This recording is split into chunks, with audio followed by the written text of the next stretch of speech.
પાવાગઢથી સમાચાર સામે આવી રહ્યા છે કે યાત્રાધામ પાવાગઢમાં ગુડ્સ રોપવેનો વાયર તૂટી ગયો છે। માલ સામાન ચડાવવા રોપવેનો વાયર તૂટ્યો છે, ત્યારે પાવાગઢ ડુંગર પર માલ સામાન ચઢાવવા માટે આ રોપવેનો ઉપયોગ કરવામાં આવે છે। કેટલાક વ્યક્તિઓ ઇજાગ્રસ્ત થયા હોવાની ચર્ચાઓ પણ થઈ રહી છે। ત્યારે દુર્ઘટનામાં 6 લોકોના મોત થયા હોવાની પણ સમાચાર સામે આવી રહ્યા છે। પાવાગઢના પ્રસિદ્ધ શક્તિપીઠ ખાતે આજે માલવાહક રોપવે તૂટી પડવાની ઘટના બની છે, જેમાં 6 લોકોના મોત થયા છે। તો રોપવેનું દોરડું તૂટી પડતા આ દુર્ઘટના સર્જાઈ છે। તો ઘટનાની જાણ થતાં જ સ્થાનિક પોલીસ અને ફાયર બ્રિગેડની ટીમ તાત્કાલિક ઘટના સ્થળે આવી પહોંચી છે।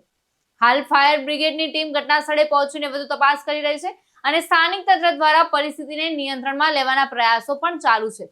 તો યાત્રાધામ પાવાગઢમાં ગુડ્સ રોપવેનો વાયર તૂટ્યો છે। માલ સામાન ચડાવવાના રોપવેનો વાયર તૂટ્યો છે, ત્યારે પાવાગઢ ડુંગર પર માલ સામાન ચડાવવા માટે આ રોપવેનો ઉપયોગ કરવામાં આવે છે। તો કેટલાક વ્યક્તિઓ ઇજાગ્રસ્ત થયા હોવાની ચર્ચાઓ પણ સામે આવી રહી છે। ત્યારે આ દુર્ઘટનામાં 6 લોકોના મોત થયા હોવાના સમાચાર પણ સામે આવી રહ્યા છે। ત્યારે મેં આવીને અમને ખબર પડી છે કે આજે મટીરિયલ લઈ જતો રોપવે છે તૂટેલો છે। પ્રાથમિક દ્રષ્ટિએ એવું જાણવા મળેલું છે કે ટોટલ 6 લોકોના મૃત્યુ થયેલા છે। આગળની તપાસ ચાલુ છે। અત્યારે શું પરિસ્થિતિ સાહેબ? અત્યારે સામાન્ય છે, જેટલા માણસો છે એની ડેડ બોડી આજે એક્સપાયર થઈ ગયેલા છે, એની ડેડ બોડી અમે હોસ્પિટલમાં રવાના કરાવેલી છે અને અહીંયા બીજું કંઈ છે નહીં। અત્યારે પેસેન્જર રોપવે પણ અત્યારે બંધ છે પવનના કારણે, અને અમે હાલમાં એમને સૂચના આપેલી છે જ્યાં સુધી બીજી કોઈ સૂચના એમને ન આપવામાં આવે ત્યાં સુધી પેસેન્જર રોપવે પણ ચાલુ કરવો નહીં। કિરણ ગોહિલ સાથે ચક્રવાત ન્યૂઝ, પંચમહાલ।